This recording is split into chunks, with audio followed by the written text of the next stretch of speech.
그리고 저기 뭐지? 그 환산보증금 관련해서 환산보증금. 임대차 네. 계약이랑 환산보증금 관련해서 우리가 지난 시간에 얘기를 했는데 네, 그거에 대해서 좀 더 보충하고 싶은 내용이나 더 알려주시고 그렇죠. 싶은 정보가 있을까 싶어요. 환산보증금 관련해서 지난 시간에 저희가 한번 했죠. 우선 변제권 관련해서 말씀을 좀 드렸던 것 같아요. 네. 근데 이제 댓글이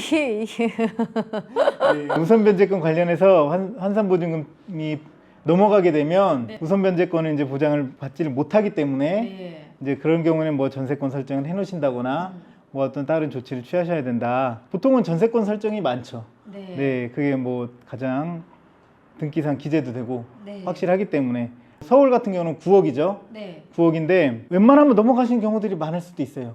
강남 쪽은 좀 그렇죠. 있고 강남이 네. 아니면 그렇게 많이 없기는 하는 것 같아요. 차임에서 곱하기 100을 하고 보증금과 더했을 때 9억이 넘어가는 건데 강남 쪽은 월세가 너무 비싸기 때문에 그죠. 월세가 막 750, 막 800 맞아요. 이런 데도 네. 있으니까. 800이면 벌써 그것만 환산하면 8억이니까 환산보증금이 상가임대차 보호법에 적용 대상을 넘어간다 하더라도 보장을 받을 수 있는 부분이 있으세요. 그러니까 일단 아까 말씀드린 그 대항력은 그 물건을 인도받고 사업자 등록만 하면 대항력이 발생하기 때문에 그 경우에도 받을 수 있고 또 그리고 계약갱신 청구권 10년까지 영업할 수 있는 그 두 가지 부분은 뭐 보장받을 수 있다. 그렇기 때문에 환산보증금이 넘어간다고 해서 너무 걱정하실 필요는 없고 우리는 환산보증금 넘어간다고 하면 임대차 보호법에 적용이 아예 안 된다. 아예 안 되는 건 아니에요. 이렇게 네. 알고 있었거든요. 네, 가장 중요한 보증금에 대한 보장을 받기 어렵다라는 거고 그리고 문제는 환산보증금이 넘어가면 대항력과 10년에 대한 그 계약갱신 청구권에 대해서는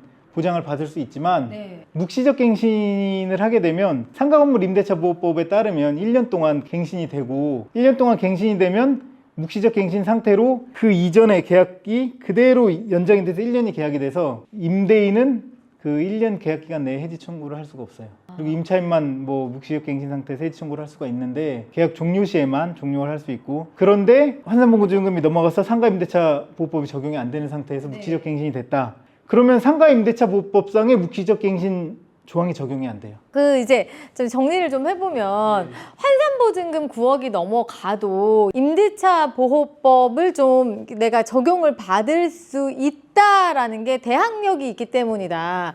대항력은 그 상가임대차 보호법상 대항력의 규정은 적용이 돼요. 네네네. 그런데 다른 보호 규정은 적용이 안 된다 보시면 돼요. 그래서 쉽게 말씀드리면 계약이 종료됐을 때 5%만 인상할 수 있잖아요. 네. 그게 적용이 안 되고 더 인상이 될 수가 있습니다. 그래 제일 이거였어요. 사실 이게 뭐냐면 네.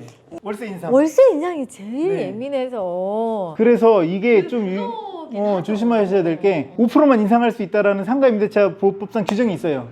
그게 적용이 안 돼요. 이게 핵심은 사실 이거였는데 네. 법무사님 갑자기 제가 궁금한 게요. 네. 계약 당시에는 한 8억 7천, 8천 정도로 해서 깐당깐당 턱걸이로 해가지고 환산보증금 이제 9억이 안 돼서 계약을 네네. 했는데 이분이 월세를 올렸어.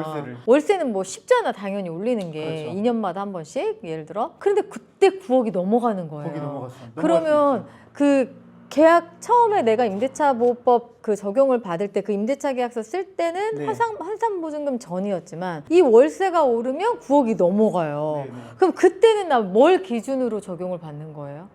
그때는 넘어가게 되면 그때부터 이제 적용 범위가 바뀐다고 보시면 돼요. 그래서 막 어떤 매물 보시다 보면 매출의 50%가 해당이 되는 월세 물건을 가지고 오시는 분이 계시거든요. 그럼 이거는 50%를 월세로 내다니. 안 돼 하지 마. 근데 이제 뭐 너무 손 하나 까딱 안 해도 되는 너무 좋은 매물이었던 거예요. 그래서 하지 마요 하거든요. 그러니까 애초에 그냥 안 하시는 게 속 편할 것 같습니다. 그래서 일단 이 얘기를 말씀을 드렸고요.